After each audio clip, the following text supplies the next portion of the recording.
एक अजीब गुनाह। बहुत साल पहले की बात है। एक गांव था जिसका नाम अल-नूर था। ये गांव पहाड़ों के बीच बसा हुआ था और अपनी खूबसूरती के लिए मशहूर था। मगर इस गांव के लोग एक अजीब डर में जीते थे। शाम होते ही कोई बाहर नहीं निकलता था। बच्चों को जल्दी सुला दिया जाता था और दरवाजे मजबूती से बंद कर दिए जाते थे। कहा जाता था कि इस गांव के पास एक पुराना खंडहर था जिसे लोग शैतानी हवेली कहते थे। गांव के बुजुर्गों का मानना था कि वहां जिन्नात रहते हैं और जो भी रात में वहां जाता है वो वापस नहीं आता।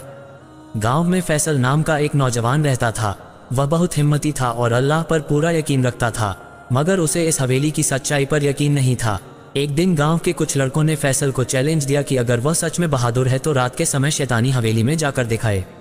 फैसल ने बिना सोचे समझे ये चैलेंज कबूल कर लिया। उसने कहा, अगर जिन्नात सच में होते हैं तो मैं खुद देखूंगा, और अगर यह सिर्फ एक अफवाह है तो मैं गांव वालों का ये डर खत्म कर दूंगा।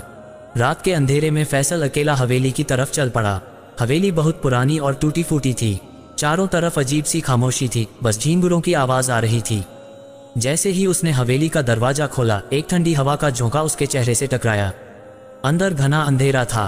फैसल ने अपने हाथ में एक मशाल जलाई और अंदर चला गया। अंदर का नज़ारा बेहद डरावना था। जाले लगे हुए थे, टूटी फूटी दीवारें थीं और फर्श पर धूल जमी हुई थी। अचानक उसे ऐसा महसूस हुआ कि कोई उसे देख रहा है। तभी एक ठंडी हवा उसके कानों से गुजरी और किसी ने धीरे से फुसफुसा कर कहा, तू यहाँ क्यों आया है? फैसल का दिल जोर से धड़कने लगा, मगर उसने खुद को संभाला। उसने कहा, मैं ये जानने आया हूँ कि यहाँ कौन रहता है। अगर तुम जिन हो तो सामने आओ। कुछ देर तक खामोशी रही, फिर अचानक हवेली का दरवाजा अपने आप जोर से बंद हो गया। फैसल घबरा गया, मगर उसने हिम्मत नहीं हारी। अचानक सामने एक परछाई उभरने लगी। देखते ही देखते वह परछाई एक लंबे और डरावने जिन में बदल गई। वह इतना ऊंचा था कि उसकी छत तक पहुंचती। उसकी आंखें जलती हुई अंगारों जैसी थीं और उसकी आवाज गहरी और गूंजदार थी। जिन ने कहा, तू इंसान होकर इस जगह क्यों आया? ये जगह तेरे लिए नहीं है।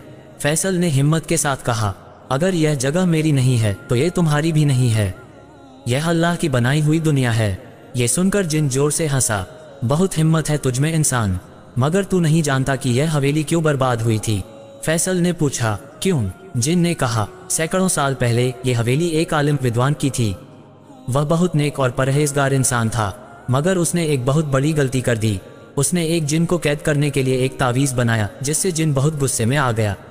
उसने बदला लेने के लिए इस हवेली को उजाड़ दिया और तब से यहाँ कोई इंसान नहीं रह पाया। फैसल को यकीन नहीं हुआ।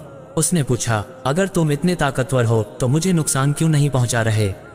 जिन ने जवाब दिया, क्योंकि तेरा दिल साफ है और तुझे अल्लाह पर यकीन है। मगर याद रख, हर जगह हमें नहीं ललकारना चाहिए। अल्लाह ने हमें भी बनाया है और हम भी इस दुनिया का हिस्सा हैं। फैसल ने जिन से कहा, अगर यह हवेली अल्लाह की बनाई हुई जगह है तो क्या मैं इसे दोबारा बसाने की इजाज़त ले सकता हूँ? जिन ने कुछ देर सोचा और फिर कहा, यहाँ जो तावीज़ गड़ा है उसे निकाल दो, फिर मैं और मेरे साथी इस जगह को छोड़ देंगे। फैसल ने मशाल की रोशनी में फर्श को ध्यान से देखा और वहाँ खुदाई शुरू कर दी। थोड़ी देर बाद उसे एक पुराना तावीज़ मिला। जैसे ही उसने तावीज़ उठाया, हवेली के अंदर तेज़ हवा चलने लगी और जिन की आवाज़ आई, अब हम चले जा रहे हैं, मगर याद रखना हमें कभी नाहक परेशान मत करना। इतना कहकर जिन और उसकी परछाइयाँ धीरे धीरे गायब हो गईं। हवेली एकदम शांत हो गई। अगली सुबह फैसल गांव वापस लौटा और सबको पूरी कहानी सुनाई। किसी को यकीन नहीं हुआ, मगर जब फैसल ने हवेली की जमीन से निकला तावीज़ सबको दिखाया तो सब समझ गए कि यह सच था। गांव के लोग मिलकर उस हवेली की सफाई करने लगे और वहां एक मस्जिद बनवा दी। धीरे धीरे गांव का डर खत्म हो गया और अल-नूर गांव फिर से खुशहाल हो गया। जिन्नात अल्लाह की बनाई हुई मखलूक हैं, मगर उन्हें बेवजह ललकारना सही नहीं। अल्लाह का नाम और सच्चा ईमान किसी भी शैतानी ताकत को मात दे सकता है। कभी भी बिना सोचे समझे किसी भी जगह जाने का जोखिम नहीं उठाना चाहिए। मिस्र के एक पुराने गांव अल-नूर में फातिमा नाम की एक नेक औरत रहती थी। वह अपने ईमान और दीनदारी के लिए जानी जाती थी। उसकी आदत थी कि वह रोज़ मस्जिद जाती, मोहल्ले की औरतों को इस्लामी तालीम देती और गरीबों की मदद करती। फातिमा को पूरा गांव बहुत इज्जत देता था, क्योंकि उसकी बातें हमेशा हक और सच्चाई पर होती थीं। लेकिन वह इस बात से बेखबर थी कि उसकी मौत के बाद उसकी कब्र एक भयानक इम्तिहान से गुजरेगी। ये कहानी सिर्फ फातिमा की नहीं, बल्कि उस आदमी की भी है जो कब्रिस्तान का पहरेदार था, जिसे लोग हाशिम कहते थे। हाशिम एक लालची और गुनहगार आदमी था, जिसकी नज़रें हमेशा कब्र में दफन मुर्दों के कफन और सामान पर होती थीं।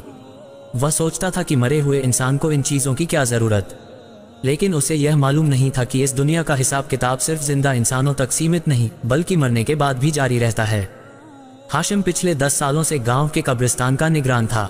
दिन में वह लोगों के लिए कब्रें खोदता और रात में उन कब्रों को लूटता। वह हर दफन होने वाले मुर्दे की खबर रखता था, कौन अमीर था, कौन गरीब, किसके पास कितना कीमती कफन था और कौन से मुर्दे के साथ सोना या चांदी दफन की गई थी। लोगों को उसकी हरकतों पर शक तो था, लेकिन कोई उसके खिलाफ कुछ कर नहीं सकता था। एक रात जब गांव के एक अमीर सौदागर का इंतकाल हुआ तो हाशिम ने सोचा कि यह सबसे बेहतरीन मौका है। लेकिन जब वह कब्र खोद रहा था तभी उसे एक आवाज़ सुनाई दी, मानो कोई उसे देख रहा हो। अल्लाह सब देख रहा है, क्या तुझे अपने अंजाम का डर नहीं? हाशिम ने इधर उधर देखा लेकिन कोई नहीं था। वह इसे अपना भ्रम समझकर अपने काम में लग गया, लेकिन वह ये नहीं जानता था कि अल्लाह उसे बार बार चेतावनी दे रहा था। कुछ महीनों बाद गांव में एक औरत की मौत की खबर फैली। यह कोई आम औरत नहीं थी बल्कि वही नेक फातिमा थी जिसे पूरा गांव इज्जत देता था। लोग रो रहे थे क्योंकि उसने अपनी पूरी जिंदगी नेकियों में गुजार दी थी। फातिमा की मौत के कुछ दिन पहले एक अजीब वाकया हुआ था। एक रात जब वह मस्जिद से लौट रही थी तो उसने देखा कि हाशिम किसी कब्र से कफन निकाल रहा था। ये देखकर वह सहम गई और सोचने लगी, अगर मैं मर गई तो ये शख्स मेरा भी कफन चुरा लेगा। अगले दिन वह हाशिम के पास गई और 5 रुपए उसके हाथ में रखकर बोली, ये पैसे रख लो, लेकिन मेरे मरने के बाद मेरा कफन मत चुराना। हाशिम ने पहले तो हैरानी से देखा लेकिन फिर हंसते हुए पैसे रख लिए। उसने वादा किया कि वह फातिमा के साथ ऐसा नहीं करेगा, लेकिन हाशिम का वादा सिर्फ दिखावा था। जब फातिमा का इंतकाल हुआ तो पूरे गांव ने मिलकर उसे सुपुर्दे खाक किया। उसकी कब्र बहुत सादगी से बनाई गई थी, लेकिन लोगों ने उसे बड़े अदब और एहतराम के साथ दफन किया। रात होने पर हाशिम फिर अपने पुराने अंदाज में वापस आ गया। उसने सोचा, ये औरत बहुत नेक थी, लेकिन अब ये भी एक मुर्दा है, इससे क्या डर। लेकिन जैसे ही उसने फातिमा की कब्र खोदनी शुरू की तभी एक तेज हवा चली। कब्रिस्तान की हर कब्र से मानो आवाज़ें आ रही थीं। हाशिम ने इस सब को नज़रअंदाज किया और जैसे ही उसने कब्र खोदकर फातिमा की लाश तक पहुंचने की कोशिश की, उसके होश उड़ गए। फातिमा की लाश पर एक बड़ा और खौफनाक सांप लिपटा हुआ था। वह सांप उसकी छाती पर बैठा था, उसकी आंखों से आग की तरह चमक निकल रही थी।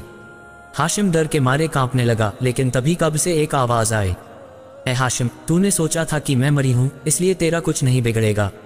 तूने मरे हुए लोगों का कफन चुराकर यह सोचा कि कोई तुझे देख नहीं रहा। मुझे ये सज़ा इसलिए मिल रही है क्योंकि मैंने अपनी ज़िंदगी में एक छोटा सा गुनाह किया था। मैंने अपने पड़ोसी के खेत से एक बार बिना पूछे एक फल तोड़ लिया था। मैंने कभी तौबा नहीं की, लेकिन अल्लाह कभी भी किसी गुनाह को छोटा नहीं समझता। अगर मेरे इतने छोटे गुनाह पर मुझे ये सज़ा मिली है तो सोच तेरा क्या हाल होगा। हाशिम ये सब सुनकर बुरी तरह रोने लगा। उसकी समझ में आ चुका था कि अल्लाह हर चीज़ का हिसाब रखता है। उसने तुरंत कब्र बंद की और वहाँ से भाग निकला। वह सीधे मस्जिद पहुंचा और सारी रात रो रो कर अल्लाह से माफ़ी मांगता रहा। सुबह होते ही उसने गांव वालों के सामने अपने सारे गुनाह कबूल कर लिए। वह उन सब के पैरों में गिर गया और कहने लगा, मैंने ज़िंदगी भर गुनाह किए, लेकिन अब मैं तौबा करता हूँ। लोगों ने उसकी बात सुनी और कुछ ने गुस्से में उसे मारने की धमकी दी, लेकिन कुछ ने कहा, अगर अल्लाह अपने बंदों को माफ़ कर सकता है तो हमें भी करना चाहिए। हाशिम ने तौबा के बाद अपना पूरा जीवन नेकियों में बिता दिया। वह अब कब्रें लूटने के बजाय गरीबों की मदद करता और मस्जिद की सफाई करता। अल्लाह कभी भी छोटे से छोटे गुनाह को नहीं भूलता। जो भी गुनाह किए हैं उनसे तौबा कर लेनी चाहिए, वरना कब्र का अजाब इंतज़ार कर रहा होता है। ज़िंदगी में हलाल और हराम का ख्याल रखना बहुत ज़रूरी है। नेक इंसानों की इज्जत करनी चाहिए और उनके बताए हुए रास्ते पर चलना चाहिए। जो लोग तौबा करते हैं और अपनी ज़िंदगी सुधार लेते हैं, अल्लाह उन्हें माफ़ कर देता है।